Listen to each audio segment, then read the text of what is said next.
Hello and welcome everyone. Today I am back at it with another painting. Today's painting is a little different than normal. It's me going back and painting over a painting that I abandoned about 6 years ago.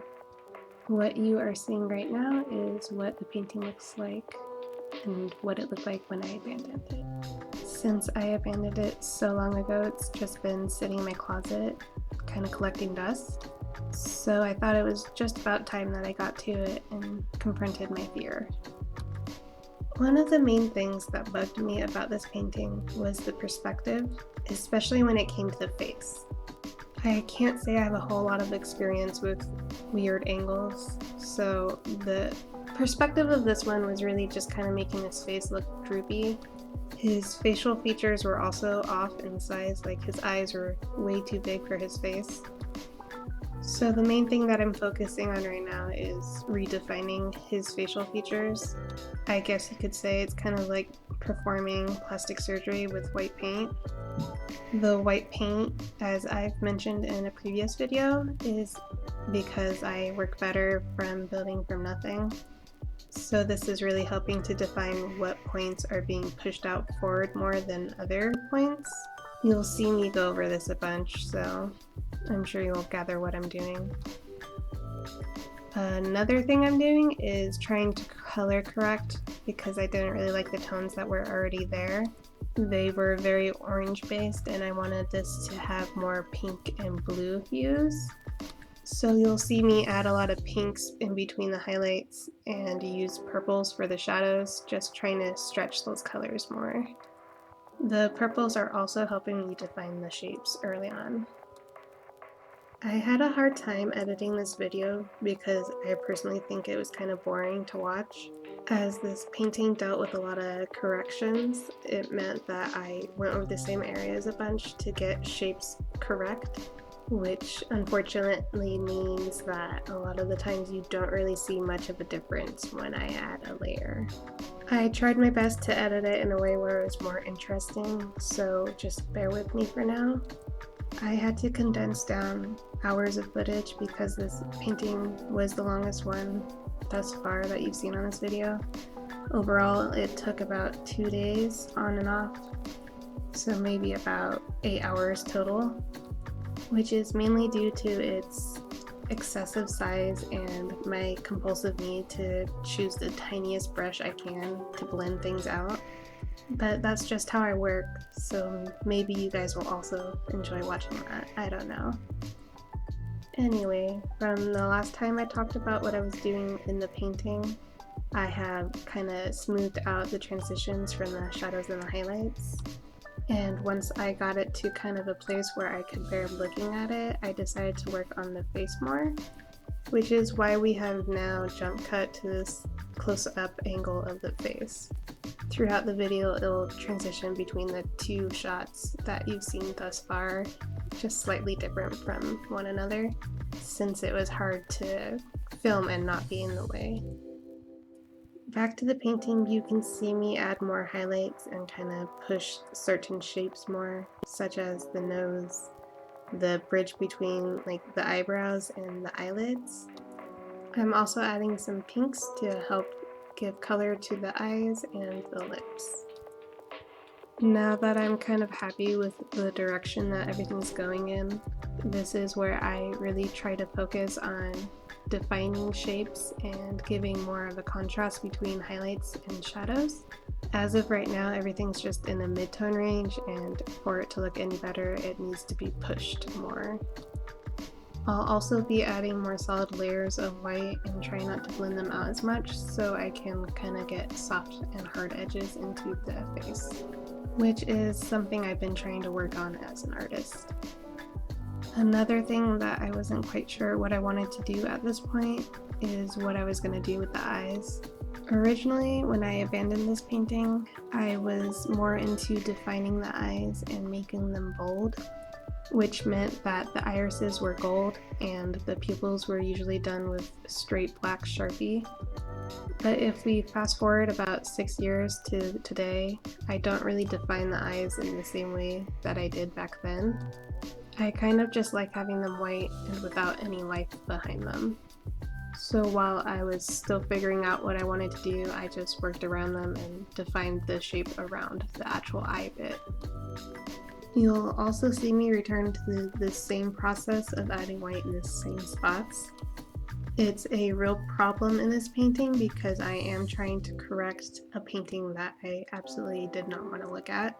So I'm constantly looking at areas and seeing where I need to improve them or slightly tweak to make it better. I think this is mainly because the more I get one area correct, the more obvious the flaws in other areas become. So it's a never-ending loop of just working on the same areas over and over until I deem them acceptable. And because this painting is such a giant painting, it takes a lot longer than normal, especially because I have to carry this all the way through to the body parts. If I didn't take such picky care of the colors throughout the entire piece, it would have been very obvious that I worked on the face and body separately, and that just wasn't something I was aiming for. As I mentioned briefly earlier, editing this video took a lot longer than it usually does, not just because I was dragging my feet for actually cutting up the video, but because I kind of don't have much to say about the process altogether. As you may have noticed, I kind of just go over the same areas and do many layers of the same thing, so there's only so much I can say about it. I've also kind of been in a creative block of sorts, where nothing is turning out how I want it to, which isn't the greatest when I have artistic goals I am trying to achieve, such as one video a month. But I suppose it kind of comes with the territory of being an artist. I know most artists go through this and it's kind of rough.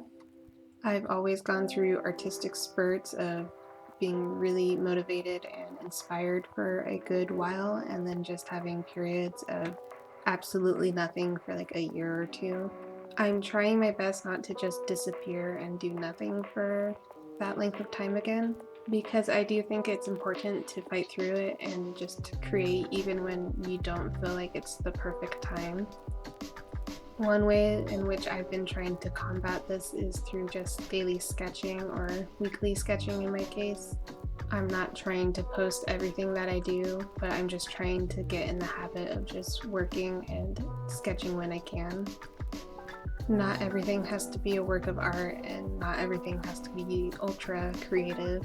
Sometimes I just want to draw a pretty flower or something that I saw and enjoyed looking at. And I think that's important to just keep the artistic muscle working. So please excuse me if I seem less enthused or I'm not posting as much as I promised. I don't like to post things I'm not proud of or that I feel like I didn't put enough effort into, but eventually I'll get back into feeling better about what I'm creating. Until then, I might try out a different kind of video than what I have posted already. Perhaps you guys would be okay with me posting something like an office tour or a review of what supplies I have and which ones are my favorite. Or maybe you guys would even like to just see me mess around in my sketchbook and draw things that don't really have any creative input behind them. Whatever you guys want, just let me know in the comments so I can get a gauge of what you guys want. Now that I've rambled on for quite a bit, a lot has happened since the last time I talked about what I was doing. To begin, I've filled in the base color for the hair and given it a shape. I've also been adding colored pencil to the painting just to fine-tune the colors in there. At a certain point, I get tired of trying to fix minute color differences with paint, especially because it means I have to mix the paint required. So breaking out the colored pencils and adding a slight hue difference really makes it easier. The main colors I use colored pencils for are pinks and browns. It's nice to use colored pencils for the darker shades because I can get more of a fine line than when I use paint. It's also easier to add a thin layer of a shadow, whereas with paint it's harder to blend out for some reason, at least for me. I am in favor of mixed media art because it lets you use what you can to get the job done. If I know I can achieve what I want easier by using a different tool, then why wouldn't I? So that's why you'll see me switch between these different mediums when I'm approaching this painting. As you can see, I've gone back to paint for the hair. I believe I've mentioned this before, that hair is one of my least favorite things to work on. For this painting, I actually might have enjoyed it. After spending quite a while working on detail work, it was nice to get a break and just kind of be flowy with my paint. It was also nice to cover up the white canvas with the black paint and to really get to clean up my edges, which were really starting to stress me out at that point. Once all of that was dry, I decided to work on the actual ribcage bit. This part was really boring and redundant, so it has a much more chopped up style of editing. To make the ribcage match more with the body, I started with a very orange base. That's mainly because when I first started this painting, it was a very orangey and warm toned painting. So I wanted to keep the base the same for all the additional layers that I would be adding on top of it. Once I did that, I added more purples and reds into it. My original sketch for this painting was just an empty ribcage for this man, so I wanted to keep that the same here, which meant that the spaces in between the actual rib bits would be very deep in color to mimic the bloody insides, I suppose. So you'll see me repeat layer upon layer to get that deepness later on. I'll also be working on the shading of the actual bone bits and the skin that's kind of flapping over the top of the ribs. I kind of created this painting piece by piece in my head, so in order for it to not look like it was a bad Photoshop job, I had to work over areas that I had already painted a lot. As I've mentioned before in previous videos, it's just kind of how my brain works, so it just creates more work for me eventually. But I also like approaching it piece by piece because it allows me to adjust where I want and just kind of go with how I feel at that moment. As of right now, this is how the painting will look, and it's what I'll stick with. I'll discuss some future plans for this painting once we get closer to the end result of what the painting currently stands at. Looking at what I'm doing right now with the painting, I am desperately trying to fix what is happening with the body and the ribcage. I was having a difficult time trying to figure out the right shadows to convey the right depth that I wanted, so I just kept playing around because something had to change.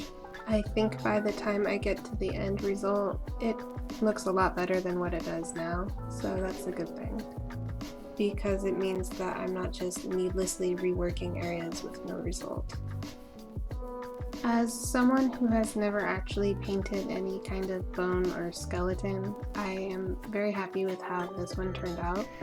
Even though it might not be 100% anatomically correct and it might look a little janky in some places, I am happy with its overall look and am happy that I was able to create such a nice 3D shape from it.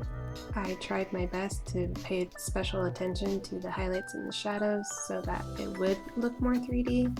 I also try to keep the colors muted and as close to bone as possible while also keeping the pink and purple tones, and I think I did a pretty good job at it. Especially because when I first started, the ribcage was definitely something I wasn't looking forward to, because essentially it's just the same steps repeated for each rib. But by the time it got to this point, I was really into it and enjoyed hollowing out the ribs and giving it more depth. Unfortunately, my camera died and only captured half of it, which is why you got this sudden jump to me working on the hair again. I believe this is the last bit of me working on the hair. When I took a further step back from the painting, I noticed that the hair was a different tone than the rest of the painting. So in order to correct that, I added more pink to it, and overall I think I did a pretty good job of matching it in the end. And once the hair was finally at a place where I was liking it and that I felt like it was fitting in, then I was able to go back to the body and ribcage and fix those. With the abrupt change of view, you'll notice that I'm adding shadows to the arms again. This is so that we have a separation between the ribcage and the arms. I'm trying to give the impression that the ribcage is jutting forward, so those shadows are necessary. Once I got all those shadows blended out and where I wanted them, I was able to finish off the body with my colored pencils and my Posca pen, which meant that it was now appropriate time for me to work on finishing off the face. As with all of my previous paintings, finishing off this painting meant adding lots of little white highlights and details. Adding these details to a painting is always my favorite bit because it just adds something and gives it a personality. It's also my favorite because it means that I am just about done and ready to show you guys the end result.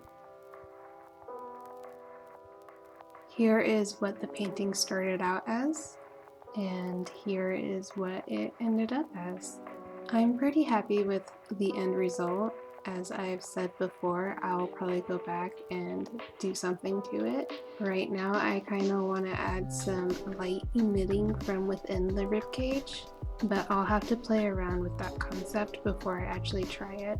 For right now, I'll leave it as is. If you're interested in future updates, be sure to follow me on Instagram at chunter_art. And with that out of the way, thank you for watching. Goodbye.